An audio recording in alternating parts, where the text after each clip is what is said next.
It's fantastic. Our final speaker before the intermission, everybody, is Olayemi, is a senior at the College of St. Benedict who is majoring in political science and minoring in anthropology. Originally from Maplewood, Minnesota, Olayemi is an intercultural lead scholar, a John Brandel scholar, and current president of the Climate Action Club. She was one of the selected few students grants official observer status at the 2015 United Nations COP21 Climate Change Conference in Paris, France. Olayemi studied abroad in London, which is cool because I did that too. But all the other cool stuff she did, I did not. That is just Olayemi. She currently works for CSB+SJU Admission and Student Accessibility Services. Please welcome your next speaker, Yemi Fadahunsi, everybody.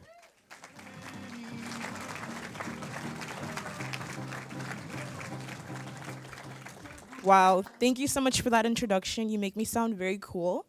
Like he was saying earlier, my name is Olayemi Fadahunsi. I'm a senior St. Ben student, and I'm majoring in political science and minoring in anthropology. And tonight I want to share with you all a unique experience that I was able to have about 2 years ago that has really broadened my global perspective and my view of the world and global issues. So just to give you a little bit of context about who I am and where I'm from. So I'm originally from Nigeria. My family immigrated to the United States when I was about 3 or 4 years old. And so I grew up in the east side of St. Paul. I went to elementary, middle school, and high school there. And when it came time to choose a college, my brother, who is a Johnny alumni actually of class of 2013, he convinced me. He said, you know, you should really look at St. Ben's and St. John's. I think it'd be a really good fit for you. And so for the first time, I actually listened to him, and I took that chance, and I decided to enroll at St. Ben's. So coming in as a first-year student came with its challenges, feeling homesick, going from a city to a rural area, having to adjust to classes, meeting new friends, and then also just being a first-generation college student, as well as being a person of color in a predominantly white school. And so I felt like I didn't really have a purpose at the school at first. I didn't really apply myself, and I just didn't know where I fit in. And so that all changed for me during my first year. So we all have first year seminar class. Everyone remembers first year seminar, super great time. And my first year seminar was taught by an anthropology professor, Jessica O'Reilly, and she themed the class the Anthropocene and Climate Change. And so she comes to us in the spring semester, and she tells us how she wants to take a student delegation with her to a United Nations conference. And we all look at her and we're like, Jessie, are you okay? Like, did you get your coffee this morning? Like, how could you possibly want to take a group of first-year students to a UN conference? We're so inexperienced. We don't know what we're doing. We can barely get through each day. How could we be qualified to attend a UN conference and conduct research?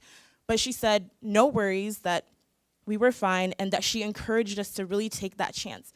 And so I was like, okay, this is my opportunity to challenge myself to do something that I've never done before. And so I took the chance, and I applied to be on the delegation, and I was accepted, which is honestly one of the best moments of my college career. And so we fast forward to fall of my sophomore year, around the time of the trip, and it's about a week before we're supposed to leave, and it's also my 20th birthday, so I'm super excited. I'm leaving my teens, going into my 20s, and my friends and I were in the Bryan basement, and they're singing happy birthday to me. I'm just feeling on top of the world, and then we watched the news about the Paris attacks of 2015. And I just remember feeling very confused and unsure of what that meant for the future of the conference and what that meant for the delegation as well. But luckily, they figured everything out, and they were still gonna continue on with the conference, and we were still gonna continue on as a delegation. And so my focus at the conference was specifically on marginalized populations and how they saw themselves being represented at global climate conferences. And so just to give you a little bit of context, so studies show that the Earth will most likely warm more than 2 degrees by the end of the century, bringing with it more hurricanes and other extreme weather, reduced air quality, and more infectious diseases, and among other impacts. And marginalized populations are those who have the smallest carbon footprint yet due to their socioeconomic class, their geographic location, their gender, and their age, they're often the ones who experience the worst effects of climate change.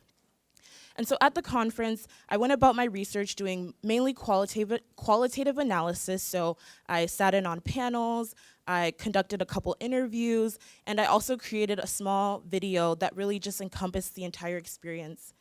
And one particular experience that I had there that really resonated with me and attested to the fact that my research was actually important and mattered at this conference was at the one of the panels with indigenous small island nations. So the conference had an indigenous peoples pavilion, and that's where I spent most of my time just because it pertained to my research.